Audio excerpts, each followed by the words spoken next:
Welcome to NSTV.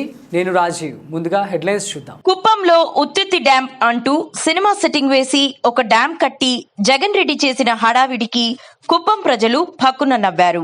Jaganmohan Reddy తాత్కాలిక gate పెట్టి నీరు విడుదల చేసిన సెట్టింగ్ వద్ద ఆటలాడి నిరసన తెలిపిన కుప్పం ప్రజలు.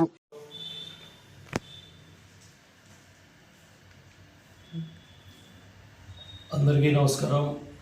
ఈరోజు జాతీయ అధ్యక్షులు నారా చంద్రబాబు నాయుడు గారు కుప్పం బ్రాంచ్ కెనాల్పై మొన్న ముఖ్యమంత్రి జగన్మోహన్ రెడ్డి చేసిన విన్యాసాలు, కథ, స్క్రీన్ ప్లే, డైరెక్షన్, యాక్టింగ్,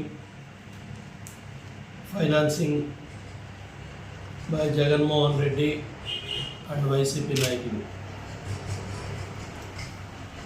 ఇవాళ దగ్గర ఎన్నో దశాబ్దాల కళ,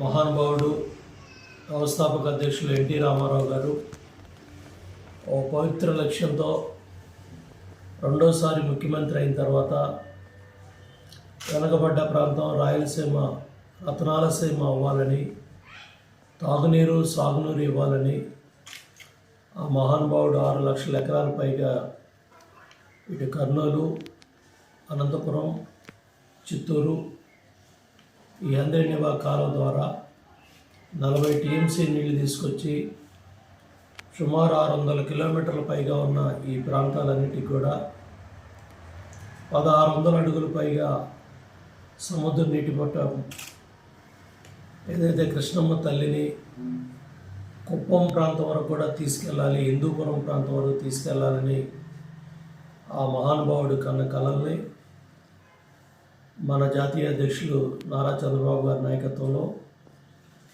కుప్పం బార్డర్ వరకు నీళ్లు తీసుకెళ్తే ఈరోజు జగన్ రెడ్డి కొద్దిపాటి పనులను కూడా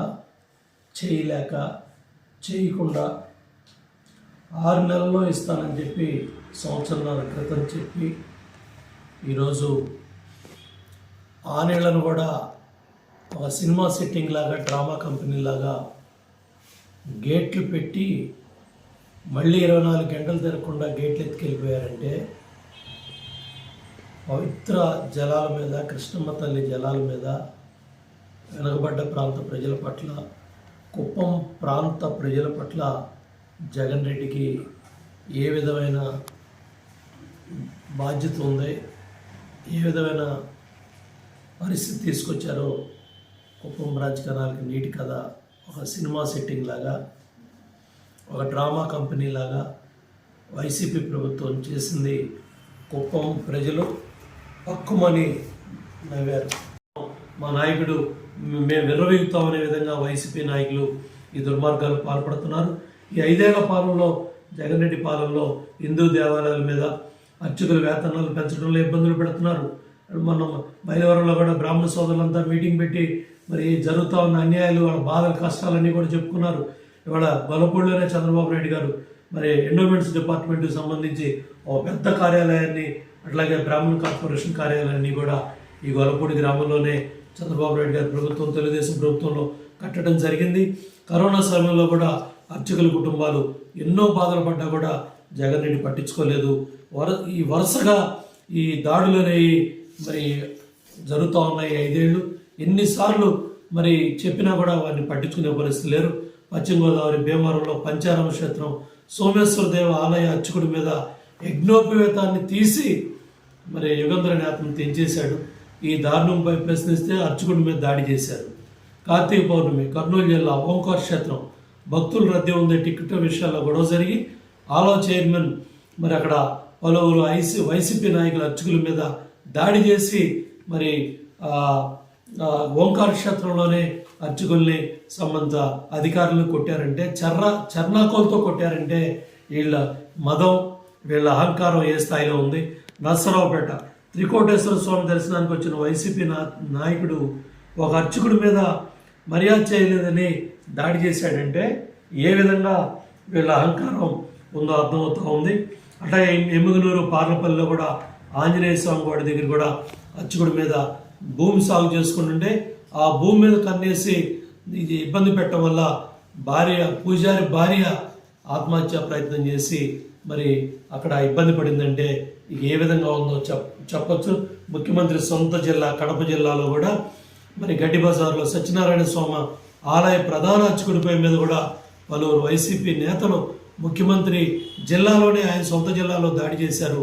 వేమడోల్లో పశ్చిమ గోదావరిలో రామలింగాచార్యని అర్చకుడి ఇంటి మీద అధికార పార్టీ నేతలు మరి కూల్చేయడంతో పురుగు మందు దాగి ఆత్మహత్యా ప్రయత్నం అక్కడ ఆ అర్చకుడు చేశాడు. ఇవాళ ఈ 5 ఏళ్లలో ఇటువంటి సంఘటనలు చెప్పాలంటే ఎన్నో కార్యక్రమాలు ఉన్నాయి, ఎన్నో దుర్మార్గాలు వీళ్ళు చేశారు. గుంటూరు జిల్లా గోరంట్లో వెంకటేశ్వర స్వామి ఆలయ అర్చకుడు ఆరోగ్యం బాగలేదని సెలవడిగితే ఏకంగా తన్ని గాయపరిచారంటే వీళ్ళ దుర్మార్గాలు ఏ స్థాయికి వెళ్తా ఉన్నాయో రాష్ట్ర ప్రజలకు తెలియజేస్తున్నాం. ఇమ్మీడియట్గా వాళ్ళ మీద చర్య తీసుకొని ఎవరైతే దాడులు పడ్డారో ఎవరి వల్ల అయితే అర్చకులు కుప్పం ప్రజలు పక్కున్న వేరు నువ్వు చేసిన డ్రామాలన్నిటి కూడా ఇవన్నీ కూడా పంటలు ఎండిపోతే మాకేంటి, ఎక్కడికక్కడ రైతులు గగ్గోలు పెట్టారు. కదిరిలో అక్కడ మొత్తం 2016లోనే కాలువ తవ్వి మొత్తం నీళ్ళన్నీ కూడా ఆ చివరి ప్రాంతానికి తీసుకెళ్తే ఉద్దేశపూర్వకంగా మీరు పనులు నిర్లక్ష్యం చేసి గాలికి వదిలేశారు. దాని మీదే అక్కడ చూడండి మోసపూరిత మాటలు ఎందుకు చేయాలి, దీనికి ఏం సమాధానం చెప్తాం? నీ మోసపు మాటలు కుప్పం ప్రాంత ప్రజలు అడుగుతున్నారు. అదే మాట వాళ్ళ చంద్రబాబు నాయుడు గారు అడిగారు. ఏ మాత్రం కూడా పాలారు కావచ్చు ఏదైనా కావచ్చు ఈ మోసపూరిత మాటలు ప్రాంతాలకు అతీతంగా పథకాలు అమలు చేస్తున్నావు. చూడండి, నువ్వు నీళ్ళు ఇచ్చావని బడాయి చెప్పుకున్న కుప్పం బ్రాంచ్ కెనాల్లో కుప్పం ప్రజలు రైతులు ఏ విధంగా నువ్వు చేసిన ఈ డ్రామాలు, నువ్వు చేసిన నాటకాలు, నువ్వు చేసిన విన్యాసాలు, నువ్వు చేసిన హెలికాప్టర్ విన్యాసాలు ఇవన్నీ కూడా ఆ నీళ్ళన్నీ కూడా రెంట్కి తీసుకొచ్చారంట గేట్ని.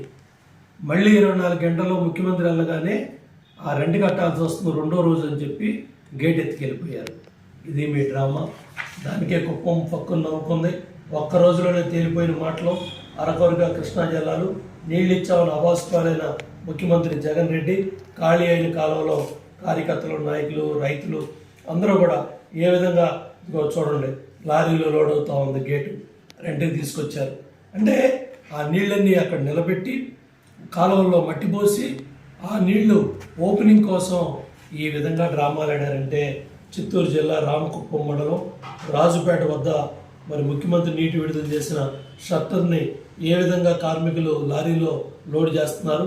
చిత్తూరు జిల్లా శాంతిపురం మండలం మరి ఎంకేపురం వద్ద నీళ్లు రావటం లేదని కాలంలో కూర్చొని నిరసన వ్యక్తం చేస్తున్న రైతులు అక్కడ స్థానికులందరూ కూడా ఇవాళ కళ్ళకు కనబడేట్టు ఇవన్నీ కనపడతా ఉన్నాయి.